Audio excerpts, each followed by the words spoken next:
100, kaso baka ma-report tayo eh, visit. But anyway mga brad, DownShiftVinci here. Magandang tanghali sa inyong lahat. Napakagandang tanghali kasi kung mapapasin nyo, sobrang clear. And by the way nga pala mga brad, no, pasensya na nga pala sa audio ko.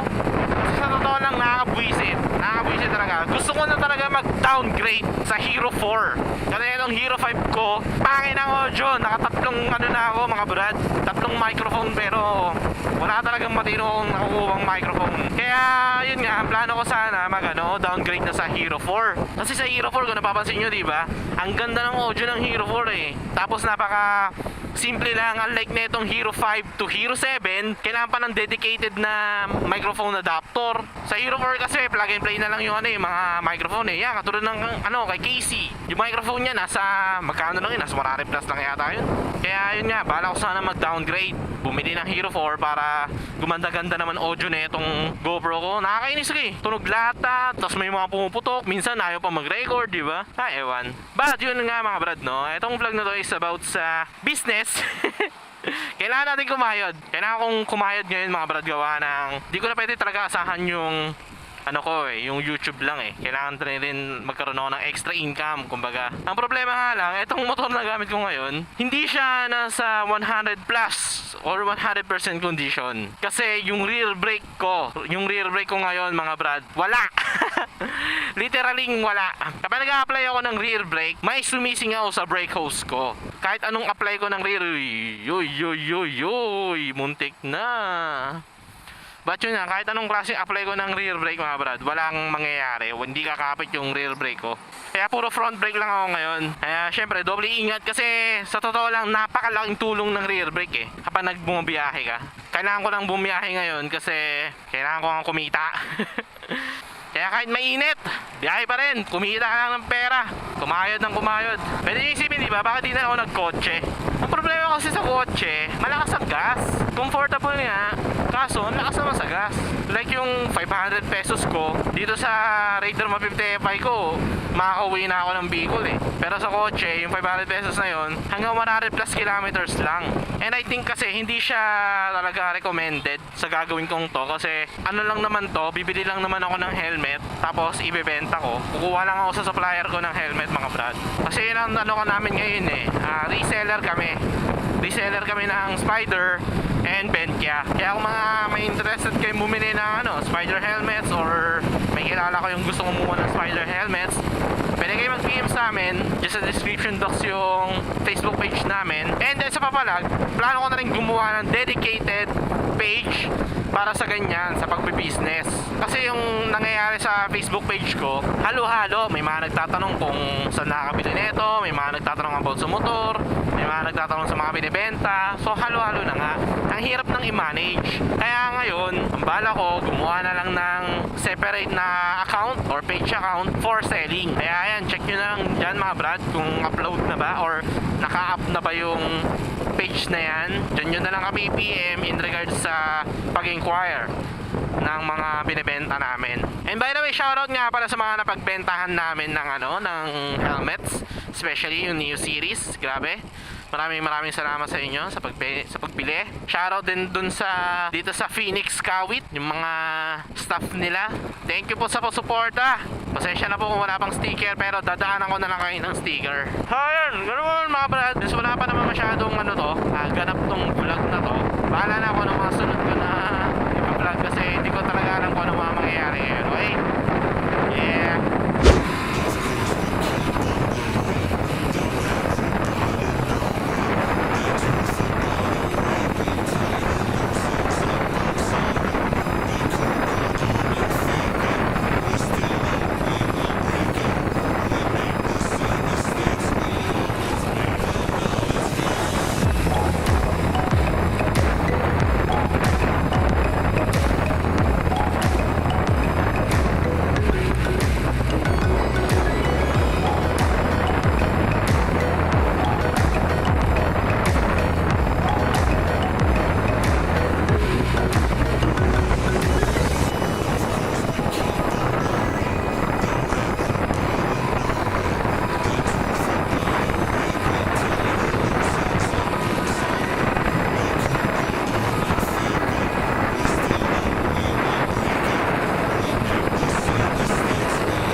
sa C5 extension.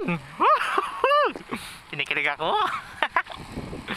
Ay, kaso wala pa rin talaga ako tiwala sa motor ko ngayon kasi yung ano niya, rear brake, wala talaga. Walang rear brake, tapos grabe, sobrang traffic na naman dito kasi palibasa, ano to eh, may ginagawang kalsada kasi dito eh. Traffic dito. Naalala ko nung pumunta kami ng grand opening ng Casco Market, isang oras kami nakapilo dyan mga brad, nakaka-bad trip. Shoutout, bad trip mo to.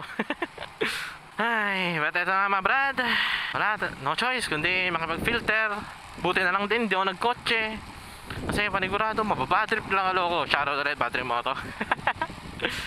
So, ito na mga brad, pauwi na ako. Nakaload na dito sa motor ko yung helmet na ibebenta natin mga brad. Ito ngayon ang business ko, reseller ng mga helmets, especially Spyder. Although sa ngayon, hawak ko lang ngayon is yung Spyder na brand. Yung iba, hindi ko pa sila mahawakan kasi hindi pa naman tayo kumukontak sa mga supplier in regards sa brand ng helmet na binibenta nila. Pero ito kasing sa Spyder, nabigyan na tayo ng opportunity para mag-resell ng product. Di lang Spyder mga brad kung kailangan nyo ng Benke na riding gears, Benke gloves, Benke shoes, Benke pants, Benke jacket, Benke, kahit anong Benke mga brad, kahit anong Benke brand, pwede kayong rumekta sa akin kung anong kailangan yung item. Then titingnan natin sa supplier anong klaseng Benke ang makukuha natin, di ba? But ito mga brad, no, pauwi na ako, pero hindi ko muna tatapusin ang vlog na to kasi baka nyo may mga mangyayari pa ulit, di ba? Yo mga brad, di ko alam saan naputol yung vlog ko eh, kasi bigla siya na lowbat. Ay, putik na yan. Pero eto, biyahe ulit ako kasi yung nabili kong helmet mga brad, meron ng buyer. Woohoo! Diba? Napakabilis. Punta ko na siya ngayon dito sa may Dasmariñas. Yo! Malapit na ako sa meetup place namin mga brad. Di ko alam kung nandito na siya mga brad kasi huling update ko sa kanya, on the way na ako. Tingnan natin kung nandito na mga brad, pero tingin ko wala pa kasi wala namang motor na nakatambay dito eh. Sabihan ko na lang na nandito ako sa mga treats. Naghihintay sa kanya. Yan paps. Yan. So ayun na mga brad, pakuha niya na yung helmet ko na for sale, kaya eto, uwi na tayo. Yun, salamat sa paps, salamat sa brad, salamat sa boss sa pagbili ng helmet ko na for sale. Very very good transaction mga brad, di ba? Ganyan lang tayo. Kasi laking tulong din ng mga online seller, lalo na kung wala kang time pumunta sa shop, wala kang time maghahanap. Yung online seller ang maghahanap para sa helmet na gusto mo. But again, maraming salamat sa iyo boss sa pagbili ng helmet. Thank you very much. So kayo mga brad, kaya na bibili ng helmet sa akin, baka naman. Baka naman may gusto kayong helmet mga brad, no? Lalo na Spyder. Baka naman, sana bumili rin kayo. Pwede nyo ako i-PM. Kaso nga lang, hindi ko na na-vlog eh. Hindi ko na na-vlog si boss kasi nakakaya kasi na sabihan ko siya na video tayo po. Sabihan ka talaga ito, diba? Nasama ka na sa video. Parang sa akin nakakaya. Kaya pa, for privacy niya na rin, syempre. Kaya, picture na lang. I-picture na lang namin. Yan, diba? Maraming salamat. Shoutout sa pagbili ng Spyder helmet. Day 2. So ito na mga brad. Ayun yung RC ko, may dalawang helmet na on the way papunta sa pagbebentahan natin. Paano kaya pasakyay dito? Woo! Kayod din. George, salamat salamat. Yeah. Ay, grabe. May dalawang helmet sa likod, sana hindi hanginin. Deliver muna tayo. RC200 pang deliver. So pabalik na ako ng Cavite. Basta ang ano ngayon, update ko lang. In-update ko lang kayo regarding sa mga upcoming vlogs na tulad nga ng nasabi ko, mauunang ma-upload to bago yung mga old vlogs ko mga brada. Pero for teaser na lang din, yung mga previous vlogs ko or yung mga old vlogs ko na hindi ko pa na-upload as of now, yung vehicle ride namin, yung Kawasaki, yung teaser ko ng bike, at kung ano pa, basta marami akong pending na vlog mga brad. Kaya ganun pa man, ma-upload ko to maybe mga next week or mga next week na. So yun, update ko na lang kayo kapag nasa bahay na ako, okay?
ulo, nagko-cornering, may dalawang helmet sa likod.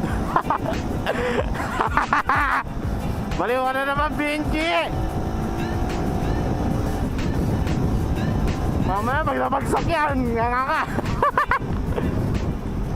Day 3. Yo, what's up mga brad? Ewan ko anong time cards ang ilalagay ko ha. Kung anong SpongeBob time card. Kasi hindi ko na alam kung ilang araw na nakakalipas, no?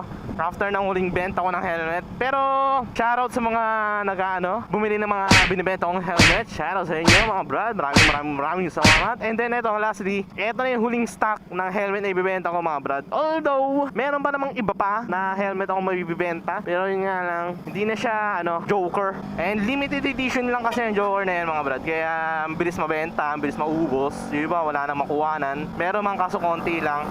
But yun nga mga brad, etong pagbibenta ko ng helmet, specifically etong dala-dala ko ngayon, hindi nyo makita pero nasa likuran ngayon siya ng ng motor ko, passenger seat. Dito ko may di-deliver sa Batangas, sa Nasugbu. Kaya dadampa ko ng Ternate bago makarating sa kanila. Cash on delivery pa yan ha. Kailangan natin magsipag talaga para lang makabenta. Pero nyo isipin, di ba? Bakit hindi ko na lang i-shipping, di ba? Ang nangyari kasi mga brad, pag sa shipping, ang tagal eh. Tagal ng shipping na yan eh. Minsan, 2 o 3 araw pang umaano.